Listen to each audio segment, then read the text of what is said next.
آقا اور نوکر۔ ایک آقا اپنے نوکر کے ہاتھ پاؤں باندھ کر مار رہا تھا۔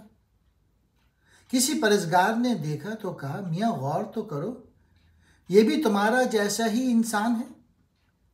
اس فضیلت کے لیے تمہیں خدا کا شکر ادا کرنا چاہیے کہ خدا نے اسے تمہارا فرما بردار نوکر بنا دیا ہے اور تمہیں آقا۔ غریب نوکروں کو مارنا پیٹنا بھی کوئی انصاف ہے؟ ممکن ہے خدا کے نزدیک قیامت کے دن یہی تم سے بہتر سمجھا جائے اور تمہیں آج کے ظلم کی ندامت اٹھانی پڑے۔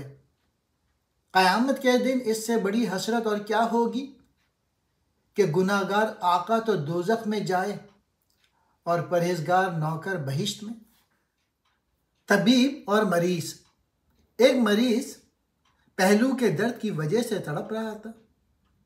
طبیب نے اسے دیکھ کر کہا کہ مجھے تعجب ہوگا اگر آج اس نے رات پوری کر لی۔ اس نادان نے ایک زہریلی گھاس کھا لی ہے، اب اس کا زندہ رہنا مشکل ہے۔ صبح ہوئی تو لوگ یہ دیکھ کر حیران رہ گئے کہ مریض شفا یاب ہو چکا ہے اور طبیب اسی رات سوئے عدم روانہ ہو گیا تھا۔ خود پسندی۔ ابو الحسن ایران کا مشہور ستارہ شناس تھا۔ ایک دفعہ اس کے پاس ایک ایسا طالب علم آیا جو سخت خود پسند تھا۔ اس طالب علم کو علم نجوم سے تھوڑی بہت واقفیت ضرور تھی، لیکن اتنی نہیں کہ وہ اپنے آپ کو افلاطون زمانہ سمجھنے لگے۔ ابو الحسن اس کی خود پسندی اور تکبر کو تاڑ گیا اور اس پر کوئی توجہ نہ دی۔ نتیجہ یہ ہوا کہ مدتوں وہ اس کے پاس رہنے کے باوجود حقیقی علم و فن سے بے بہرا رہا۔ جب وہاں سے رخصت ہونے لگا تو استاد نے فرمایا، تو نے اپنے بارے میں خیال کیا کہ نہایت عقل مند ہے۔ ذرا سوچ کہ جو برتن پہلے ہی سے بھرا ہوا ہو اس کو مزید بھرنے کی گنجائش کہاں سے نکل سکتی ہے؟ تیرے دماغ میں خود پسندی سمائی ہوئی ہے، اسی لیے محروم جا رہا ہے۔ مصیبت۔ میں نے ایک پارسا کو دریا کے کنارے پر دیکھا جس کو چیتے نے زخمی کر دیا تھا اور اس کا زخم کسی دوا سے اچھا نہ ہوتا تھا۔ عرصہ دراز سے اس تکلیف میں مبتلا تھا اور ہر وقت اللہ تعالیٰ کا شکر ادا کرتا تھا۔ لوگوں نے اس سے پوچھا کہ شکر کس بات کا ادا کرتے ہو؟ اس نے کہا، اس لیے کہ مصیبت میں مبتلا ہوں، نہ کہ گناہ میں۔ احسان۔ شیخ سعدی فرماتے ہیں کہ میں نے مشائخ میں سے ایک کے پاس شکایت کی کہ فلاں شخص نے میرے خلاف شرانگیز جھوٹی گواہی دی ہے۔ انہوں نے فرمایا، تو اس کے ساتھ نیکی کر تاکہ وہ شرمندہ ہو۔ تو برے آدمی کے ساتھ نیک روش اختیار کر تاکہ اس میں تیری عیب چینی کی طاقت نہ رہے۔ سلامتی خاموشی میں ہے۔ ملک مصر میں ایک درویش صورت آدمی نے مدتوں سے چپ سادھ رکھی تھی۔ لوگ اسے خدا رسیدہ بزرگ سمجھتے تھے اور اس کے گرد چکر لگاتے تھے۔ حقیقت میں وہ ایک عام دنیا دار آدمی تھا، لیکن مسلسل خاموشی نے اس کا بھرم بنا رکھا تھا۔ ایک دن اس نے کسی سے کہہ دیا کہ بھائی میں تو ایک معمولی آدمی ہوں، چپ اس لیے سادھ رکھی ہے کہ لوگ مجھے دانا سمجھیں۔ اس نے کہنے کو تو یہ بات کہہ دی، لیکن اسے یہ معلوم نہ تھا کہ اس کا نتیجہ کیا ہوگا۔ دوست دشمن سب اس کی حقیقت سے باخبر ہو گئے اور اس کا کاروبار ٹھپ ہو کر رہ گیا۔ مگر اب پچھتاوے کیا ہوت جب چڑیاں چگ گئیں کھیت۔ ایک دن لوگوں سے منہ چھپا کر وہاں سے غائب ہو گیا اور جاتے جاتے مسجد کی محراب پہ یہ لکھ گیا، اگر میں اپنے آپ کو آئینے میں دیکھ لیتا تو بیوقوفی سے اپنا پردہ چاک نہ کرتا۔ دکھاوے کی نماز۔ ایک عبادت گزار شخص نے بادشاہ کو کھانے کی دعوت دی۔ جب سب کھانے پر بیٹھے تو اس شخص نے بہت کم کھایا اور جب نماز کے لیے کھڑے ہوئے تو اس نے معمول سے زیادہ نماز پڑھی۔ مقصد یہ تھا کہ لوگ اسے بڑا کم خوراک اور عابد و زاہد سمجھیں۔ جب اپنے گھر پہنچا تو کھانا طلب کیا۔ اس کا ایک سمجھدار لڑکا تھا۔ اس نے کہا، میں نے ان کے سامنے کم کھایا تھا کہ کام آئے۔ لڑکے نے کہا، پھر آپ نے پھر آپ نماز دوبارہ پڑھ لیجئے، اس لیے کہ آپ نے کچھ کام نہ کیا جو کام آ سکے، یعنی آپ کی دکھاوے کی نماز غارت گئی۔ کڑوا شہد۔ ایک ہنسمکھ اور خوش اخلاق آدمی شہد کا کاروبار کرتا تھا۔ لوگ اس کی خوش مزاجی اور میٹھی باتوں پر ایسے فریختہ تھے کہ اس کا شہد ہاتھوں ہاتھ بک جاتا تھا۔ ایک بد مزاج آدمی اس کے کاروبار کی ترقی کو دیکھ کر جلتا تھا۔ اس نے سوچا کہ اس کے شہد میں کون سے سرخاب کا پر لگا ہوا ہے، چلو ہم بھی یہی دھندا شروع کرتے ہیں۔ چنانچہ اس نے بھی شہد کا کاروبار شروع کر دیا، لیکن اس کی کڑوی باتوں کو دیکھ کر لوگ اس کے نزدیک بھی نہیں پھٹکتے تھے۔ سارا دن گلی کوچے میں ہاک لگاتا تھا، لیکن ایک گاہک بھی نہ آتا تھا۔ رات کو تھک ہار کر خالی ہاتھ گھر گیا اور بیوی سے کہنے لگا، میرے شہد میں معلوم نہیں کیا خرابی ہے کہ کوئی خریدتا ہی نہیں۔ بیوی نے ہنستے ہوئے جواب دیا، تلخ مزاج آدمی کا شہد بھی تلخ ہوتا ہے۔ بلا ضرورت گفتگو کرنے سے خاموشی بھلی ہے۔ ایک دفعہ نوشیروان کے دربار میں داناؤں کی ایک جماعت کسی مسئلے پہ بحث کر رہی تھی۔ جو سردار تھا وہ چپ تھا۔ انہوں نے اس سے کہا کہ تم اس بحث میں حصہ کیوں نہیں لیتے؟ اس نے کہا کہ وزیروں کی مثال طبیبوں کی سی ہے، اور طبیب اسی کو دوا دیتا ہے جو بیمار ہو۔ جب میں دیکھ رہا ہوں کہ تمہاری رائے درست ہے تو میرا بحث میں دخل دینا دانائی نہیں ہے۔ جو کام میرے بات بنائے نکل جائے مجھے اس میں بات نہیں کرنی چاہیے، اور اگر میں دیکھوں کہ اندھا ہے اور اس کے سامنے کنواں، پھر اگر میں خاموش رہوں تو گناہ ہے۔ حضرت علی کا انکسار۔ ایک دفعہ امیر المومنین حضرت علی کے سامنے کسی آدمی نے کوئی مسئلہ پیش کیا۔ آپ اس کا جواب دے رہے تھے کہ حاضرین مجلس میں سے ایک شخص بول پڑا، اے ابو الحسن، آپ جو کچھ فرما رہے ہیں اس سے یہ مسئلہ حل نہ ہوگا۔ حیدر کرار نے اس کی بات تحمل سے سنی اور فرمایا کہ اچھا، تیرے پاس اس مسئلے کا کیا حل ہے؟ اس آدمی نے اپنی رائے ظاہر کی۔ حضرت علی نے اس کا جواب پسند فرمایا اور فرمایا کہ ہاں، اس کا یہی بہتر حل ہے۔ حضرت علی جو باب علم تھے اور دین و دنیا کے بادشاہ تھے، لیکن انہوں نے ایک دوسرے آدمی کا مشورہ خندہ پیشانی سے قبول کیا۔ کوئی اور بادشاہ ہوتا تو اس کو دھکے مار کر اپنی مجلس سے نکال دیتا۔ جس کے سر میں غرور ہے ہرگز خیال نہ کر کہ وہ سچی بات سنے گا۔ ترکیب۔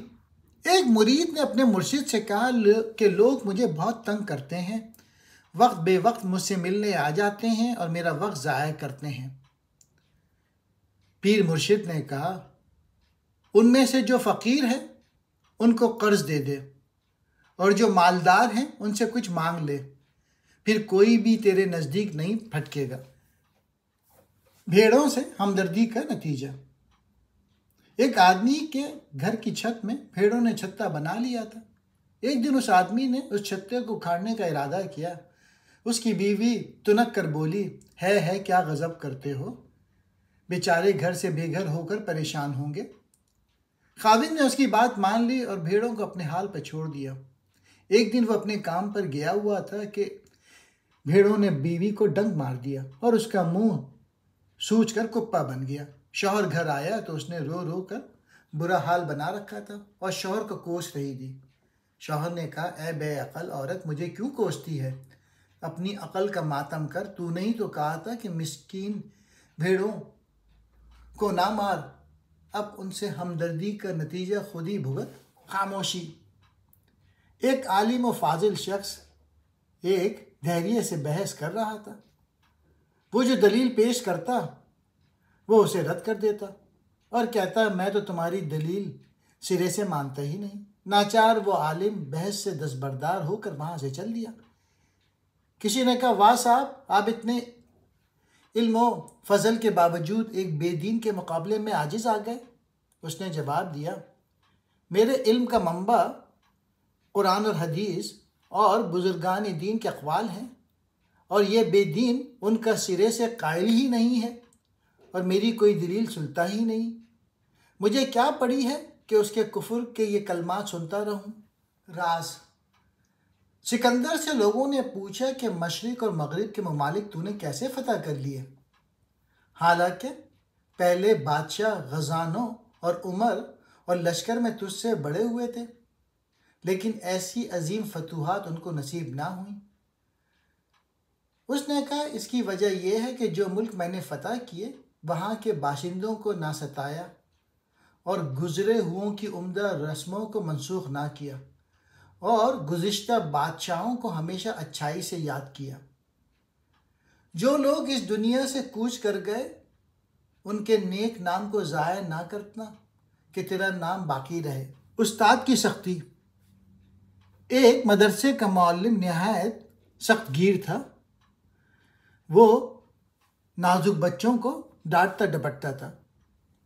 آخر لوگوں نے دل برداشتہ ہو کے اسے مدرسے سے نکال دیا اور ایک نیک دل پرہیزگار اور نرم طبیعت استاد کو لے آئے۔ وہ ضرورت کے بغیر کوئی بات منہ سے نہ نکالتا اور کسی کو دکھ نہ دیتا۔ رفتہ رفتہ طلبہ کے دلوں سے استاد کا ڈر جاتا رہا اور وہ پڑھنا لکھنا بھول کر ہر وقت کھیل کود میں مشغول ہو گئے۔ غرض مدرسہ بازیچہ اطفال بن کر رہ گیا۔ لوگ مجبوراً پہلے والے استاد کے پاس گئے اور اسے منا کر پھر مدرسے میں لے آئے۔ ایک عالم نے اس موقع پہ کیا خوب کہا، ایک بادشاہ نے اپنا لڑکا مکتب بھیجا۔ اس کے بغل میں چاندی کی تختی تھی جس پر یہ بات سونے کے پانی سے لکھی ہوئی تھی کہ استاد کی سختی باپ کی محبت سے بہتر ہے۔ غیبت شیخ سعدی فرماتے ہیں کہ میں نے بزرگوں سے سنا کہ دوسروں کے عیب گننا اور پیٹھ پیچھے برا کہنا بہت گناہ ہے، لیکن 3 آدمی ایسے ہیں کہ ان کی غیبت کرنا اور ان کے عیب ظاہر کرنا جائز ہے۔ اول بے انصاف بادشاہ، اس کی بے انصافی کا ذکر کرنا خلق خدا کو اس کے شر سے محفوظ رکھے گا۔ دوسرا بے حیا آدمی چونکہ وہ شرم و حیا کا پردہ خود پھاڑ دیتا ہے اس لیے اس کی بے حیائی پر پردہ ڈالنا بھی جائز نہیں۔ تیسرا کم تولنے والا دکاندار، اس کی بے ایمانی کو لوگوں کے سامنے ظاہر کر دینا چاہیے تاکہ وہ اس سے بچ کر رہیں۔ ان لوگوں کے علاوہ کسی اور آدمی کی غیبت کرنا ہر صورت میں گناہ ہے۔ حضرت عمر فاروق کا انکسار۔ امیر المومنین حضرت عمر فاروق ایک تنگ گلی سے گزر رہے تھے کہ آپ کا پاؤں ایک فقیر کے پاؤں پہ پڑ گیا۔ فقیر حضرت عمر فاروق کو نہیں جانتا تھا اور یوں بھی دکھی آدمی دوست دشمن میں تمیز نہیں کر سکتا۔ اس نے غضبناک ہو کر کہا، تو اندھا ہے کہ دیکھ کر نہیں چلتا؟ امیر المومنین نے نہایت عاجزی سے فرمایا کہ بھائی میں تو اندھا نہیں ہوں، ناداشتہ غلطی ضرور ہو گئی ہے اور خدا کے لیے مجھے معاف کر دیں۔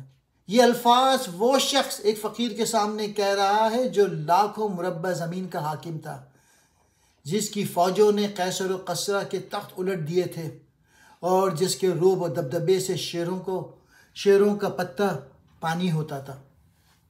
تعلیم و تربیت۔ ایک وزیر نے اپنے کند ذہن اور نالائق بیٹے کو ایک دانش مند کے پاس تعلیم و تربیت کے لیے بھیجا۔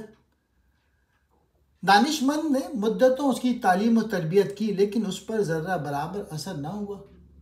آخر اس نے تنگ آ کر نالائق شاگرد کو اپنے باپ کے پاس یہ کہہ کر واپس بھیج دیا کہ یہ تو عاقل نہیں بنتا، البتہ اس نے مجھے پاگل کر دیا ہے۔ اگر انسان میں فطری صلاحیت و قابلیت ہو تو تربیت اسی پر اثر کرے گی۔ عیسیٰ کے گدھے کو خواہ مکہ میں لے جائیں، جب وہ واپس آئے گا تو گدھا ہی ہوگا۔ ناسے کے عیب نہ دیکھو، اس کی نصیحت پر عمل کرو۔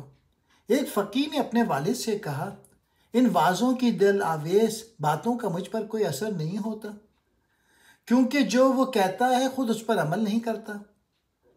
باپ نے کہا، بیٹا صرف اس خیال باطل کی وجہ سے نصیحت کرنے والے سے منہ پھرنا مناسب نہیں ہے۔ علماء کو گمراہ سمجھنا اور معصوم عالم کی تلاش میں علم سے محروم رہنا مناسب نہیں ہے۔ علم کی بات دل سے سنو، اگرچہ اس کا عمل اس کے قول کے مانند نہ ہو۔ انسان کو چاہیے کہ نصیحت کان میں ڈال لے، خواہ وہ دیوار پر لکھی ہو۔